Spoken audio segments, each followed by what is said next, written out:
Welcome to Gab and Jam episode 330. What's our topic today?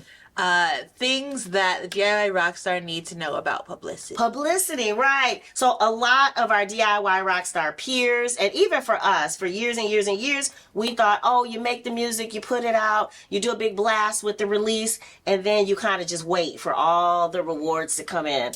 It doesn't really work like that. So this topic was inspired by an Ariel Hyatt blog post where she is a PR agency. She has a PR agency for DIY rockstars. Her whole thing is the more you know about publicity, the more you can take better advantage of it. And one of the main things, we'll share them, but one of the main things on there is that it is a process that is consistent.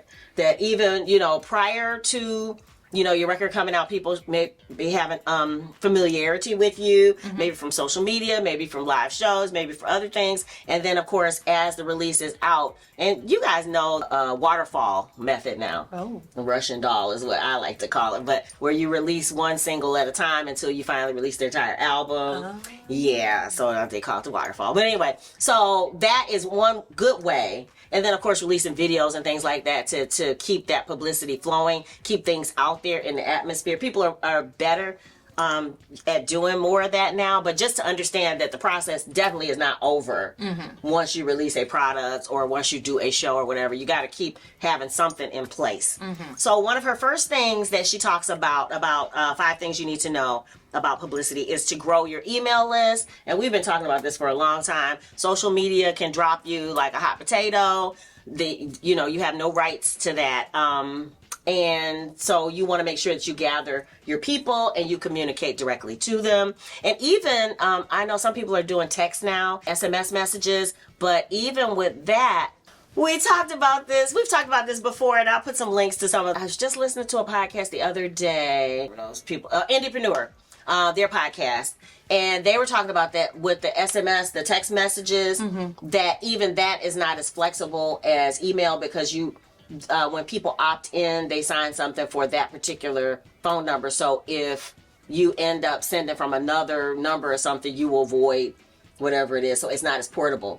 Whereas email, once people opt in, if you want to change providers or whatever, you can take that with you. Oh. So yeah, it's kind of like, again, a lot more reliable way to reach your people. The second thing was what we already talked about, that you need to have a consistent process in place, whether it's band members helping you. She talked about a virtual assistant. She talked about a fan group. Oh. Like in the old days, we used to have super fans, and then they would send out your stuff, or street teams. They're still there. See, there you go. They're still there. Street team. And her third point was, when you think you can stop this, the work is just beginning, which kind of piggybacks on the whole thing that it's a consistent process. You can't just be one and done, or 3 months and I'm done with it. Just got to keep coming up with ideas, ways to reach your people, ways to get them excited about what you're doing, maybe behind the scenes, all that kind of stuff, right?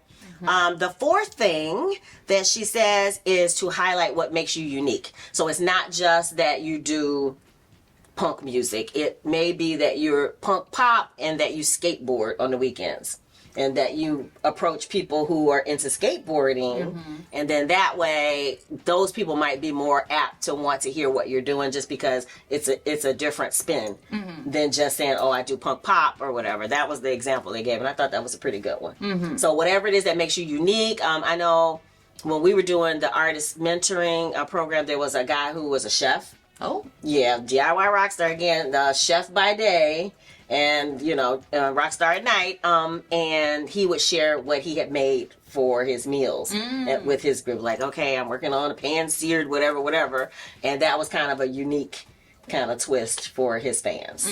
So something like that. Cool. And then finally, the number 5 is the more voices, the better. So again, if you can kind of delegate some jobs to other people in your group, or family members, or in our case, our kids, then that makes it even better. The more people that can share about what you're doing, and even we do it with the Facebook group. We share the Facebook group, and then, of course, other people share our Facebook group, and then that way it just makes a broader picture. There's more content between, people sharing out And then, yeah, it just makes a better community. Community, actually, I think that's what she was trying to say in that whole thing, is that gather your people, gather your tribe, and then give them a job. That people love to help you if they like you, and why not? That is part of the publicity process, you know, getting the word out.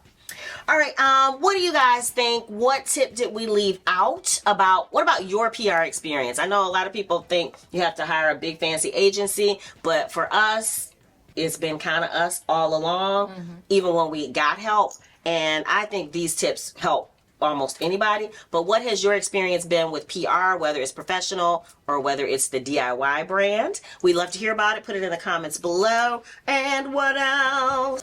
Obtanium Flow is streaming on all your favorite streaming platforms. If you want to know more about our special guest, you should go to ZandaleeIndigo.com. That is her blog, and she also has a YouTube channel. We'll put the links below. If you dig the vibe and you want to be a part of the tribe, be sure to Subscribe. We're wishing you love, peace, and Chicken grease. yay.